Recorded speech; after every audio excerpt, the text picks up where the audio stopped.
আসসালামু আলাইকুম। শুরু করছি নূরমহল। লিখুনিতে অলিদ জাহান ইমু, পর্ব সংখ্যা ৮। জমিদার ভবনের রাজসভার আসনে পাশে শক্ত হয়ে দাঁড়িয়ে আছে শাহের।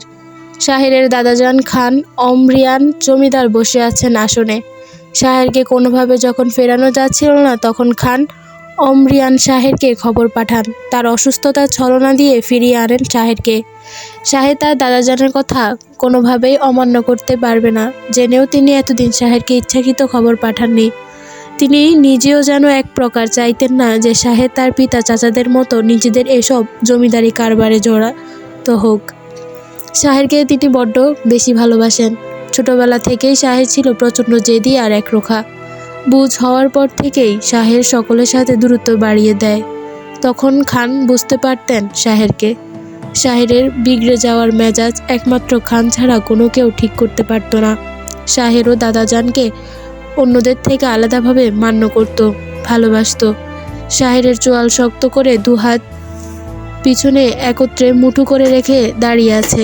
খান অমরিয়ান বলেন, তুমি তো সব জানো শাহের, তোমাকে আলাদা করে আর বলার কোনো কিছু নেই। এভাবে আর কত? এমন কাপুরুষের মতো আচরণ তোমাকে মানায় না। তোমার পিতার বয়স বেড়ে যাচ্ছে, তোমার নিজের বয়সও ২৬ পার হয়েছে। নিজের দায়িত্ব বুঝে নাও এবার। শাহের দাদাজানের দিকে না তাকিয়ে অন্যদিকে দৃষ্টি রেখে মুখ উজিয়ে বলে, আমার দ্বারা এসব কাজ সম্ভব না দাদাজান। তাছাড়া তোমাদের এইসব রীতিনীতি যখন আমি বদলাতেই পারবো না, এখন এই ভবনে থাকার মতো কোনো ইচ্ছা আমার নেই। আমি আমার মতো করে বেশ ভালো আছি। খান গম্ভীর্য ধরে রেখে ভীষণ কড়াভাবে বললেন, এসব নাটক এখন বন্ধ করো শাহের, অনেক হয়েছে। খান অমরিয়ান জমিদারের নাতি, তুমি নিজেও একজন পরবর্তী জমিদার হতে চলেছ। তোমার অনেক দায়িত্ব। এই গ্রামের লোকজনের ভাগ্য, এত জমি সম্পদ, এই রাজত্ব সব এবার আস্তে আস্তে তোমাকে শিখে পড়ে নিতে হবে। তাছাড়া তোমার বিয়ের বয়স পার হয়ে যাচ্ছে, তাই শাহজাহান তোমার বিয়ে ঠিক করেছে। মেয়ে তোমার পছন্দ হবে, তুমি তাকে চেনো? শাহের ভ্রুকুচকে অবাক হয়ে জিজ্ঞেস করলো, কে সে? খান বলে, শাহজাহান এর বিশ্বস্ত বন্ধু, জুলফিকারের একমাত্র কন্যা শবনম। শাহের বলে, আমি পারবো না এই বিয়ে করতে, আমাকে মাফ করে দেবে দাদাজান। বলে শাহের ঘটঘট পায়ে বের হয়ে দরজার কাছে যেতেই খান হুঙ্কার দিয়ে বললেন, দাঁড়াও, শুনে রাখো তবে। যদি আমার কথা অবাধ্য হয়ে নিজের মতো চলতে চেষ্টা করো, তাহলে আমি তোমার থেকে মুখ ফিরিয়ে নেব। আর তার পরিণতি কী হতে পারে তুমি ভালো করেই জানো। বন্দিশালা প্রস্তুত করতে আমাকে বাধ্য করো না। শাহের পা থেমে যায়। সে আরও খানিক অবাক হয়ে যায় দাদাজানের এমন কথা শুনে।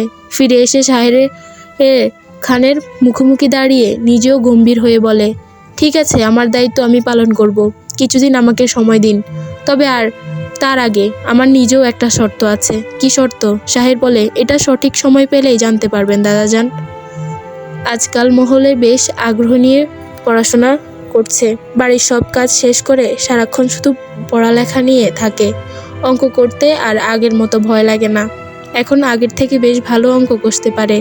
স্কুলে যায় নিয়মিত, ক্লাস ফাঁকি দেয় না আর। শাহেরের কাছে পড়ার পর থেকে তার বেশ উন্নত হয়েছে। শাহের ধৈর্য নিয়ে প্রতিদিন বারবার করে মহলকে বুঝিয়ে বুঝিয়ে অঙ্ক করানোর ফলে মহলের দুর্বলতা কেটে গেছে। মহল ঘরের সব কাজ শেষ করে সন্ধ্যায় নিজের ঘরে বসে বসে পড়ছে। বাড়িতে আজ কেউ নেই। মহল মামি গেছে তার বাপের বাড়ি। মামা প্রতিদিনের মতো কাজে গেছে বাহিরে। ফিরতে ফিরতে রাত। দিনা মিথ্যা বলে আজও দেখা করতে গেছে রক্তিমের সাথে। বাড়িতে আছে শুধু রাত্রি আর মহল। রাত্রি সেই তখন থেকে নিজের ঘরে দরজা বন্ধ করে রেখেছে। ফাঁকা বাড়িতে মহলে একা একা ভয় করায় মহল উঠে গিয়ে রাত্রির ঘরের দরজায় সামনে দাঁড়িয়ে ডাকতে থাকে তাকে, রাত্রি আপা, ঘরে আছো? আমার খুব ভয় করছে একা একা, তুমি তোমার ঘরে আসতে দেবে? রাত্রি উত্তর দেয় না। মহল শুনতে পায় রাত্রি ফিসফিস করে কার সাথে যেন কথা বলছে আর হাসছে। মহল পিছনের দরজা দিয়ে যেতেই দেখে রাত্রি একটা ছেলের সাথে দরজায় দাঁড়িয়ে হাত ধরাধরি করে হাসছে। মহল নিজের ঘরে গিয়ে কাঁথা মুড়ি দিয়ে শুয়ে পড়তেই বাহিরের লোকজন কথাবার্তা আওয়াজ শুনতে পায়। মহল দৌড়ে ঘর থেকে বেরিয়ে এগিয়ে যেতে দেখে রাত্রি আর ওই ছেলেটাকে ঘিরে গ্রামের কিছু লোক দাঁড়িয়ে আছে। সবাই বলাবলি করছে নানান কথা। দুটো লোক ছেলেটা হাত গামছা দিয়ে বেঁধে ধরে রাখেছে। মহলকে দেখে রাত্রি সামনে কেঁদে কেঁদে বলতে থাকে, তোর জন্য আমার বাপ মায়ের কথা মাথা কাটা গেল। দেখ। লোকজন মহলের দিকে তেড়ে এসে বলতে থাকে, কিরে মহল, ঘটনাটা কি ঠিকভাবে তোরা বলবি নাকি ঘাড় ধরে তোদের গাম ছাড়া করব? সত্যি করে বল সব। মহল কিছু বুঝতে পারে না, কেন সবাই তাকে ধমকাচ্ছে। সে তো কোনো দোষ করেনি। দোষ করলো রাত্রি করেছে। কিন্তু রাত্রির সামনে কেঁদে কেঁদে বলে যাচ্ছে মহলের সাথে দেখা করতে এসেছিল লুকিয়ে লুকিয়ে। ওরা রোজ দেখা করে। ছেলেটা সবাই জিজ্ঞেস করলে সে কিছু বলে না। মহলের মামা ইতিমধ্যে বাড়ির ভিতরে ঢুকে পড়ে। লোকজন মহলের মামাকে ধরে বলতে থাকে, মেয়েগুলো ফেলে রেখে সারাদিন কাজ করে বেড়াও, খোঁজ খবর ঠিক রাখো এদের। মহলের মামা কিছু বুঝতে পারে না। ঘটনা জানতে চাইলে একজন লোক বলে, তোমার মেয়েরা আর তোমার ভাগ্নি তোমাদের আড়ালে কি করে বেড়ায়, সেসব দিকে তাল আছে তোমাদের? আজ হাতে নাতে ধরেছি। ভর সন্ধ্যায় এই ছেলের সাথে ঘরে বসে রঙ্গ করে তারা। আর এক মেয়ে দিনা, সেটা তো খোঁজ খবরই রাখে না, মাঝে মাঝে রাত নাই দিন নাই ঘুরে বেড়ায়। অপর এক লোক বলতে থাকে, শোনো, যদি ভালো চাও তবে এগুলোকে বিয়ে দিয়ে বিদায় করো, নয়তো আমরা সবাই মিলে তোমাদের গ্রাম ছাড়া করব। 7 দিনের সময় দিলাম। যেভাবেই হোক এই দুটোকে বিয়ে করে গ্রাম থেকে সারানোর ব্যবস্থা করো। মহলের মামা মহলের দিকে তাকিয়ে বলে, মহল, অপরাধী আসলে কে? তুই বল। রাত্রি না তুই? তারপর যা করার করব, বল সত্যিটা। মহল ভয়ে চুপ করে থাকে। একবার সে রাত্রির দিকে আর একবার মামার দিকে তাকিয়ে মাথা নিচু করে দাঁড়িয়ে থাকে। মহল মামা অবাক বলে, যদি তুই অপরাধী হয়ে থাকিস তো এই ছেলের সাথে তোর বিয়ে দিব, আর রাত্রির জন্য আলাদা করে পাত্র দেখব। মহল কিছু বলার আগে রাত্রি চট করে তখন বলে ফেলে, না, ওর সাথে আমার বিয়ে দাও। মহলের জন্য ভালো ছেলে খুঁজে দেখো। মহল তো তোমার আদরের, ওকে তোমার মনের মতো পাত্র দেখে বিয়ে দাও। রাত্রির কথা শুনে মহল ভয় পেয়ে যায়। মামার দিকে এগিয়ে গিয়ে বলে, মামা, তুমি কি বিশ্বাস করো? মামা, তুমি কি সত্যি আমায় বিয়ে দিবে? আমার কোনো দোষ নেই মামা, বিশ্বাস করো। মহলের মামা মহলের মাথায় হাত বুলিয়ে বলে, আমি জানি তুই কিছু করিসনি, কিন্তু আমাদের সম্মান বাঁচাতে গিয়ে তোর সাথে অন্যায় করতে হবে রে মা, মাফ করে দিস আমাকে। তুই চিন্তা করিস না, আমি তোর ভালো করে বিয়ে দেব, দেখিস। আর তা এই 7 দিনের ভিতরেই। রাত্রি মতো এমন চোর ছ্যামড়া লোকের সাথে তোর বিয়ে কখনোই দেব না, আমার উপর বিশ্বাস রাখ। রাতে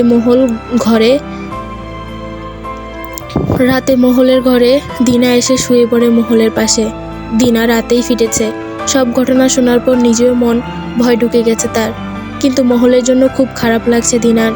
রাত্রির কারণে এখন এই মেয়েটা জীবনটা নষ্ট হতে যাচ্ছে।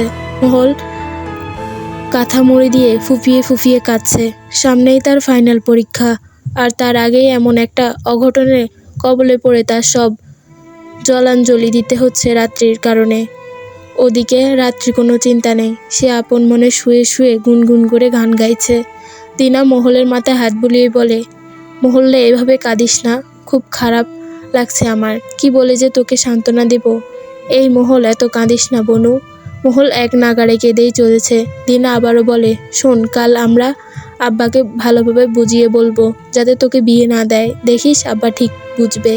মহল কথায় ভেতর থেকে মুখ বের করে বলে, মহল কাঁথার ভিতর থেকে মুখ বের করে বলে, লাভ নেই দিনা আপা, মামার কিছু করার নেই। মামা যদি আমাদের বিয়ে না দেয় তো সবাই গ্রাম ছাড়া করে দিতে হবে। তাই বলে রাত্রির জন্য তোর সাথে এমন করবে? আর এত কম সময়ে ছেলে কই থেকে আনবে আব্বা? আর কার সাথে বিয়ে দিবে তোর?